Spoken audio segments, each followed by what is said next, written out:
Hello again, everyone, and welcome to another edition of RF Podlooza, a podcast by and for advertising people. Before we get started, we'd ask you to do us a simple favor. Please subscribe to our channel and like this video. Now, this week we travel to the city of Ann Arbor, Michigan, one of America's greatest college towns, and we meet with Jan Muleman, CEO and founder of the Regroup Agency. Jan has been very prominent in the development of our industry over the last several decades. She has seen it all, from the mergers and acquisitions to spin-offs, clients' wins and losses, as well as the emergence of digital technology and its effect on our industry. We are very privileged to have Jan Muleman as our guest this week. So let's meet Jan.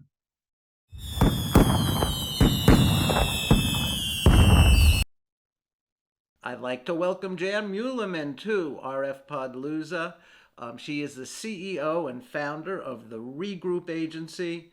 And Jan, I understand you have a real important milestone coming up soon. Can you tell us a little bit about that? It is our 20th anniversary as Regroup. Regroup is actually the fourth generation of a company that I founded many, many years ago in 1974, and had the good fortune of gaining a little client that grew into a big client, grew the agency, determined that we had a lot going for us. We sold the agency, folded into a much larger agency. That agency sold to Omnicom. Then we spun out of that agency and joined Fitch, which was an international design consultancy, and that sold and that sold and that sold. And in 2003, we bought ourselves back and became Regroup. Well, that sounds like a history of the advertising industry over the last few decades, with all the M&As and spin-offs and and client shifts.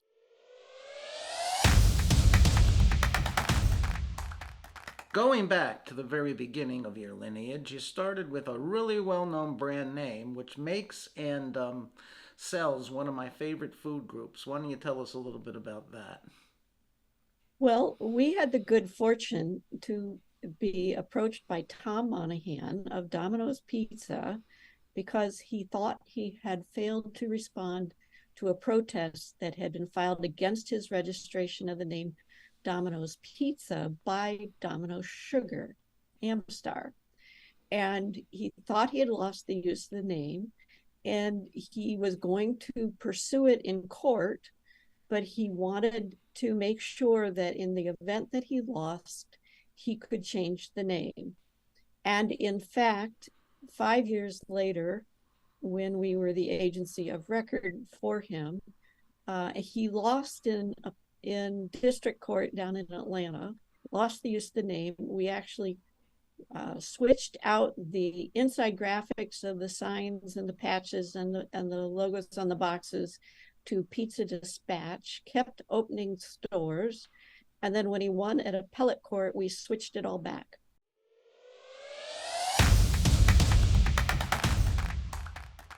Your agency's background and your background, you have a lot of retail and or franchise experience. How is that different than servicing a regular, consumer products type brand?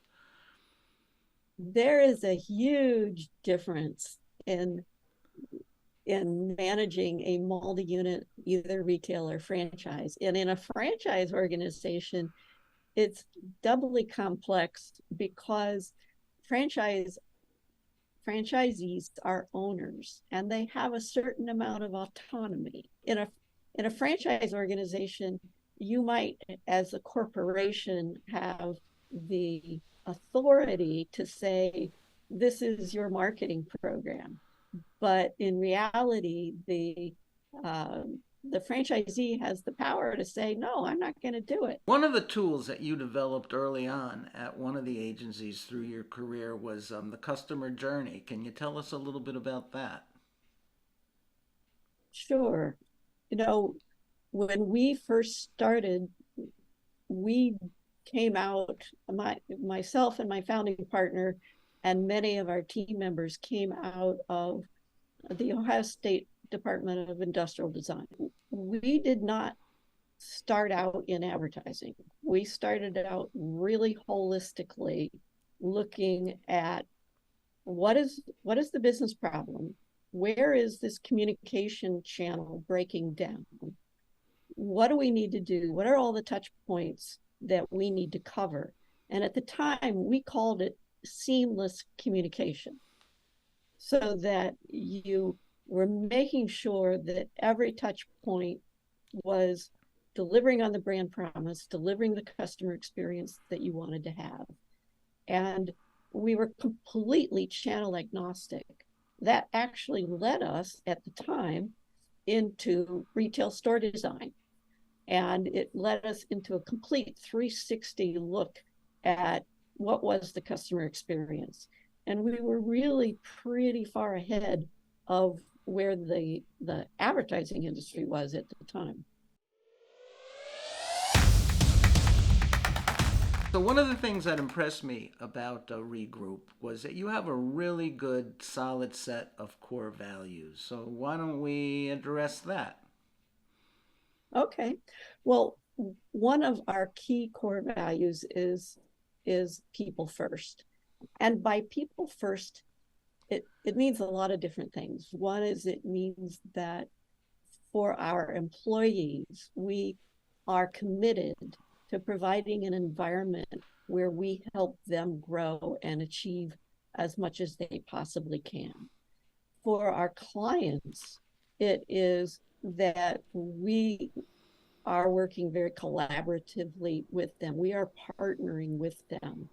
And for their customers, their end users, it is that we are acknowledging that all people want to be treated with respect, and that how we deliver our communication to them has to be respectful at the same time that it is informative and persuasive. You know, I've run a couple of agencies, and one of the things that always troubled me is we did what I would call accordion staffing. You know, it would expand and contract depending upon clients. Now, I grew up in a really big agency where they hardly fired anyone. And, you know, there's an old adage in our industry, I forget who said it, maybe David Ogilvy, that each day all of our assets go in and out of the elevators. Yes. So obviously, when you lose a client, sometimes you have no choice but to let people go. But how do you feel about keeping that core group of people together? Well, we're really proud of the fact that we have Well, that's for great. a long time. And and we have obviously added new team members as we've grown. And I would say sometimes we keep people to a fault, but that is the advantage of being independent. When you Sure. are independent, you write the checks and you get to decide, okay, we're going through a down period. Let's look and see how long do we think this is going to last? What are we going to do to get out of it? And then how can we manage? What are we willing to risk in order to keep the good people that we have together as a team? You know, that happens. Agencies go up and down all the time. Sure, yeah.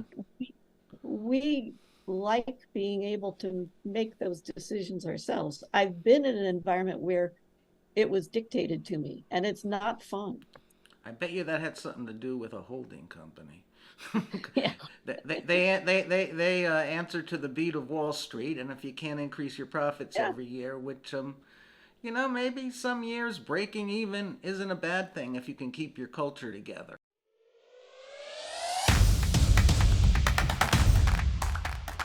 And so that leads me right into some of the biggest topics in our industry today: Chat GPT and AI. Do you have any philosophy on that, or is it still developing, as most people's are, I guess? But I would say we are still developing that. We have written a policy for our team on the use of that.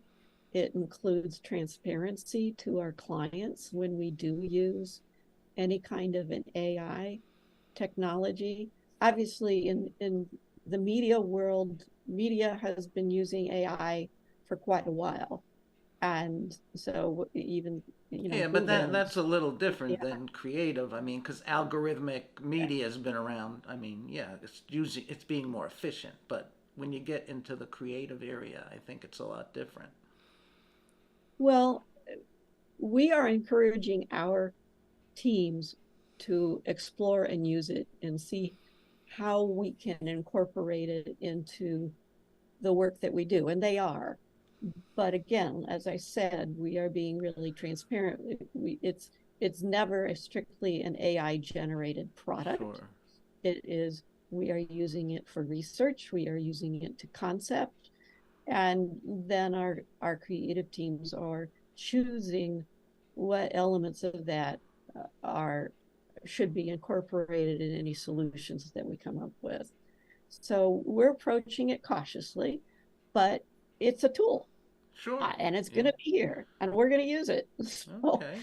we have to figure out what that is. You just want to make sure the tool is put in the right hands, hence the focus on your people and your culture. I was looking through your work that your agency has done, the creative work, and you've done some great stuff. Why don't you tell me about some of your campaigns? Well, one of the clients that we have enjoyed working with and feel we have really contributed to their success is DTE. DTE is a energy utility.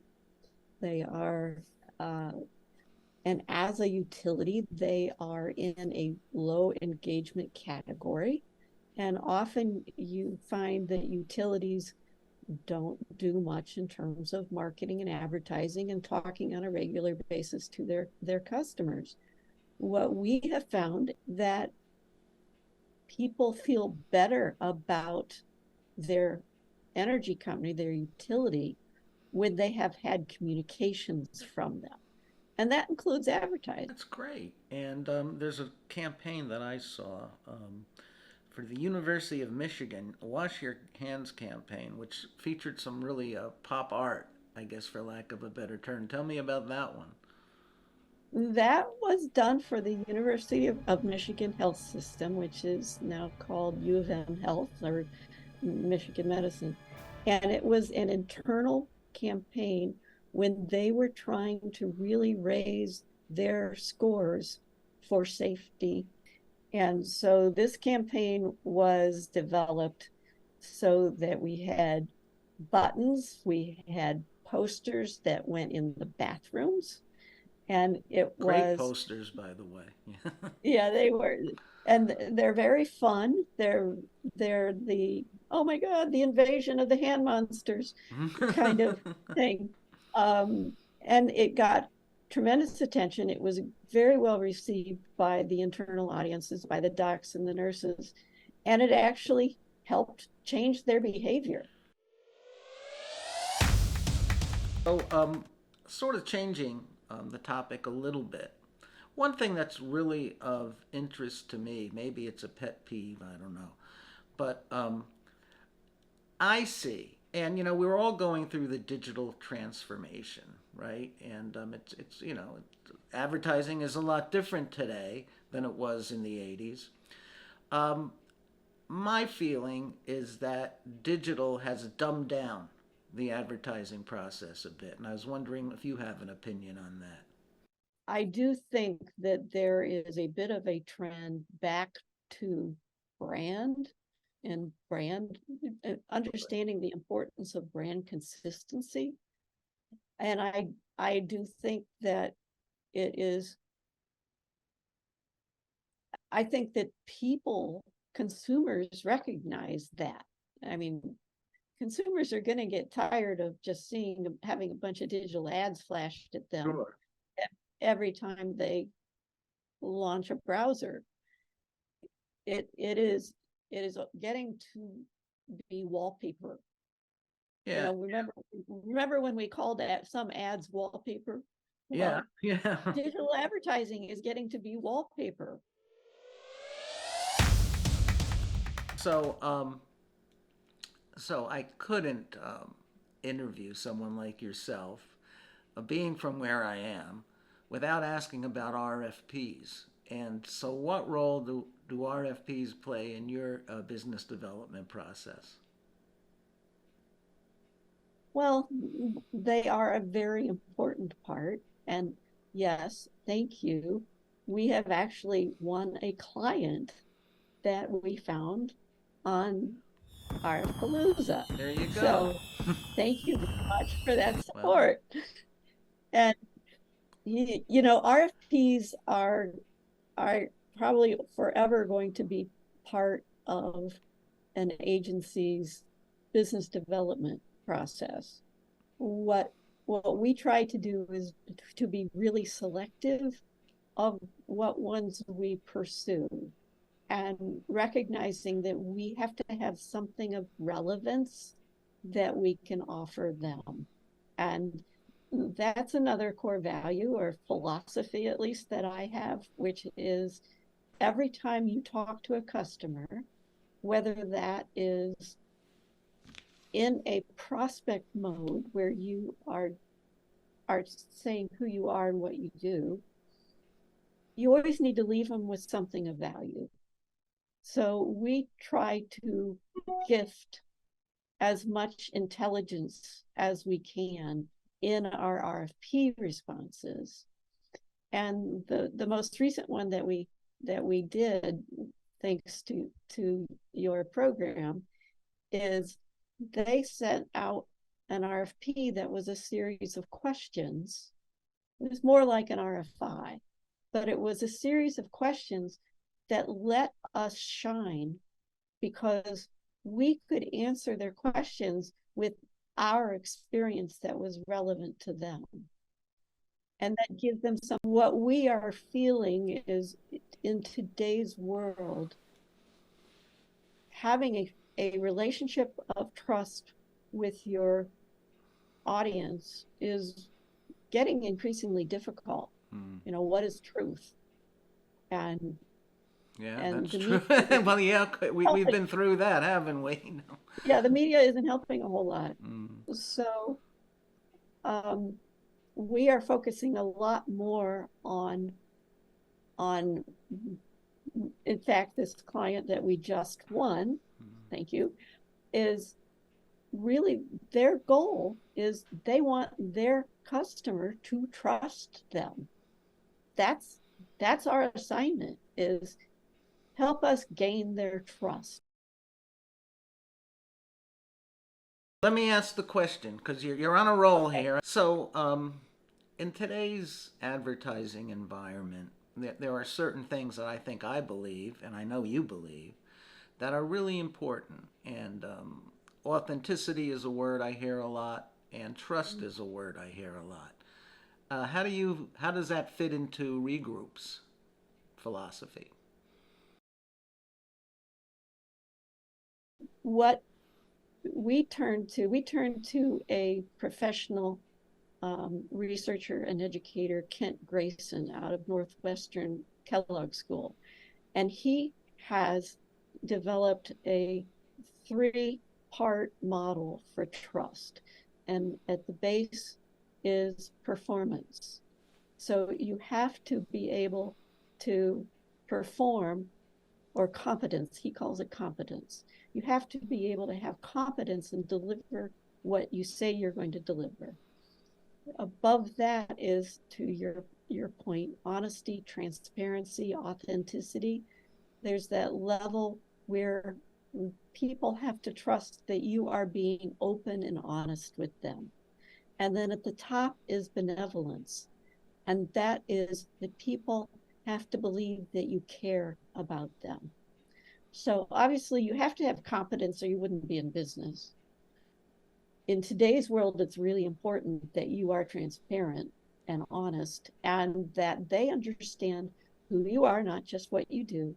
And then on top of that is that they have to believe that you care, For that you're sure. doing it for them. Yeah, well, when you get right down to it, that's what effective branding is all about. It's projecting the brand in an authentic way that creates an emotional bond, and that shows that there's some level of care and trust there, I believe. So, well, Jan, this has been great. Very interesting stories. Um, Congratulations on your 20th anniversary, because in the last 2 decades it's been really tough for a startup, well, not that you're completely a startup, but a new agency to last 2 decades.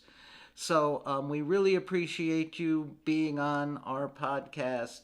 Good luck to you and happy anniversary. Thank you so much, Roger. It has been great. I have enjoyed our conversation.